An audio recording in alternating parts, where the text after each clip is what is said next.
Pues está bien si dan trabajo, pero un trabajo que no causa una enfermedad, que estos son trabajadores que tienen 28 años, 30 años, están discapacitados después de trabajar en la línea por vida y sin compensación. So we're out here today in support of the injured Colombian General Motors workers and also the accident victims from the defective cars. So both of these situations show us that General Motors has one business model. They're putting profits over safety. So the injured workers from Colombia, they have basically they were injured on the job, fired for their injuries, left without compensation, and have been up against General Motors ever since.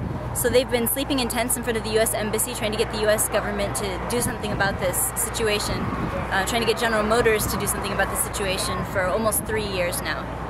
3 years. They've gone through 4 hunger strikes with their lips stitched closed, a variety of other actions to escalate things and try to get General Motors to be motivated. Today we have actions happening all over the country. This is our action here in Portland, Oregon. We chose this particular dealership because we haven't targeted it that much in the past. We're hoping that we can actually talk to the manager here and get him to fax a letter into General Motors expressing an interest in getting these things solved, because it's not fair to hurt a dealership's business because General Motors doesn't want to do the right thing. Exactly. But we don't have any way to really influence General Motors except by threatening their profit margin. Yeah, exactly. So it's kind of what I've already heard. It's about the customers who are experiencing problems and deaths and all kinds of stuff because of malfunctions in their vehicles, and then it's the workers that work for them who are suffering in other countries like Colombia, pretty much. But I noticed you guys have already protested at Wentworth Chevrolet. This is like, how many different dealerships have you protested since 3 years ago? We've mostly focused on Wentworth because it's close in, so we thought we'd give it a shot here. Okay. There's a lot of traffic here at this hour of the day. We just thought we'd come out here. It's a Latino community. It'd be nice if there was some solidarity with Latinos in all parts of the world. Yeah, exactly. And we can see some good solidarity so far here, some good reactions from people going by. That's right. And stuff. But also I kind of question about the actual number of deaths associated with the malfunction and the ignition problem with their vehicles. I heard that there's something like close to 200 people who have actually been the victims of the crashes, but yet there's only 13 people who have actually brought it to suit or brought it to light. No, there's over 100 that have brought it to suit, that have been denouncing it. General Motors has acknowledged 13, but they're not telling the families which 13 are counted. So they're saying, oh, there's only 13 that we're going to, accept. We're not going to let you know if yours case is one of those. But just trust us, basically. Trust us, we're going to solve this. We set up a fund. They were trying to kind of hold off any sort of protest, around the shareholders meeting, which is tomorrow. Wow. And it's ridiculous. It's the same thing they wanted to do with the Colombian workers. They wanted to just, Mary Barra, the new CEO, she makes more in a day, in one day, with her salary than they have offered these workers for the rest of their lives. They're in their 20s and 30s, permanently disabled, unable to find more work, and they've been offered so little by GM. Yeah, and they probably would have made, probably $500,000 to $1 million in their lifetime, but their actual settlements and compensation that they're getting sounds like it's nothing close to that. Yeah, they haven't gotten settlements. No settlements? Yeah, they haven't been offered anything that they could accept. What they've been offered hasn't been enough to cover the cost of the surgeries that they need as a result of going and working every day. So they aren't even paying the medical costs for these injured workers? Yeah, they're not covering it. Wow. Yeah. That's ridiculous. Well, thank you, Paige. Thank I appreciate it so much. And Paige Sperling. Shell Sperling. Paige Shell Sperling. Yeah. Thank you.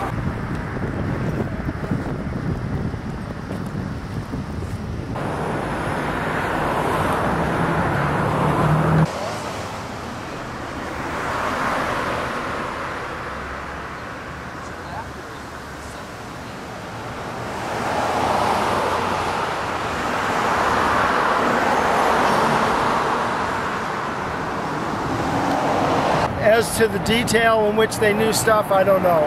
The bottom line is it's a culture, it's a profit-first culture, and as long as it's a profit-first culture, then human lives and human health is going to be secondary, and they're going to base their decision-making on how much profit they make.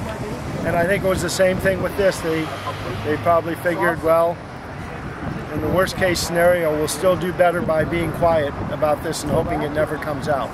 Kind of like they did with the injured workers in Colombia. Yeah, well, the injured workers was even worse because in Colombia they don't have a civil society that will support them. They have the most exploitive and murderous anti-worker government there in the world. They've had more assassinations of labor leaders and community organizers, more than the rest of the world combined. There's not a whole bunch that the Colombian government is doing about it. So the GM's getting away with murder outright, damn near. Right. And the other thing is the free trade agreement with Colombia. The free trade agreement with Colombia, they had an agreement that they would work with Colombia. The United States would work with Colombia to assure that their labor rights were protected in Colombia, and they just haven't done that. There's continued to be assassinations, continued to be exploitation of workers in all sectors of society, in agriculture, on the docks, shipping, all of that. Workers are getting screwed, and organizers are being killed off. So it's happening to a lot of workers through a lot of different companies, but GM is just one of the contributors. Right. GM is one of the major corporations that exploits workers in other countries and in this country. They exploit their own workers here.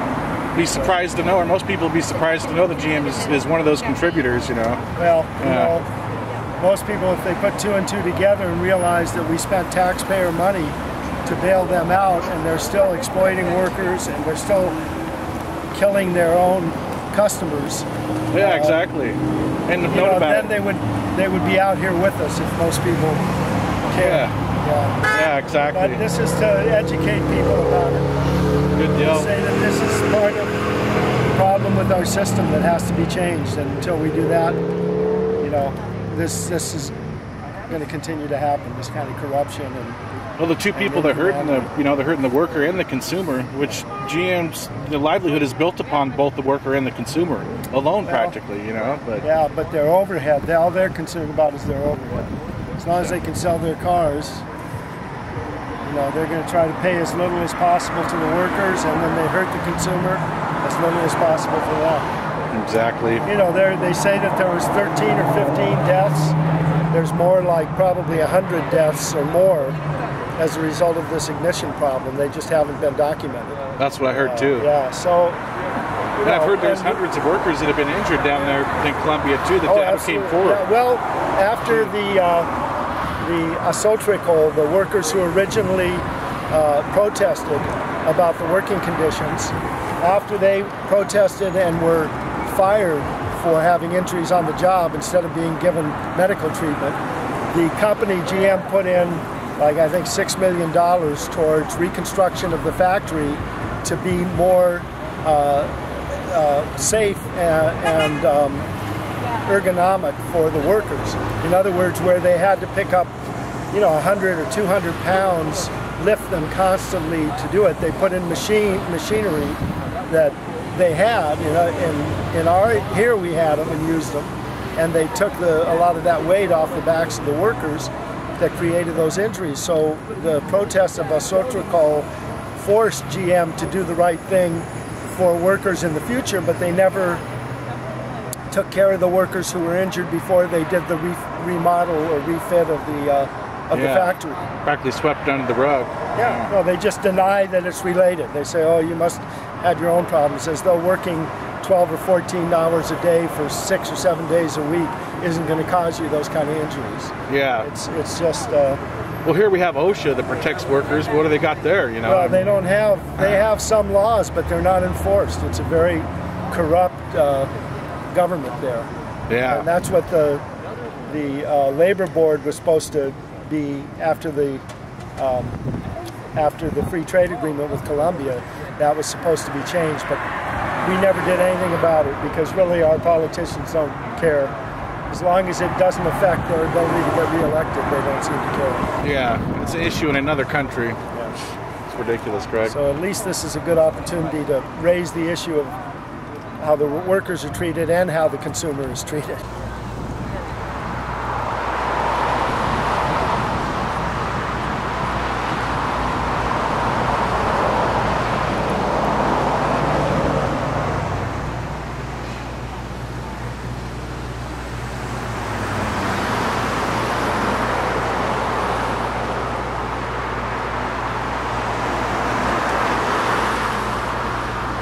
Okay, so anybody that's coming inside, come inside with me. Nina's going in. I got lots of signs. Okay.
Joe and Bobby, boldly going where the corporate media won't.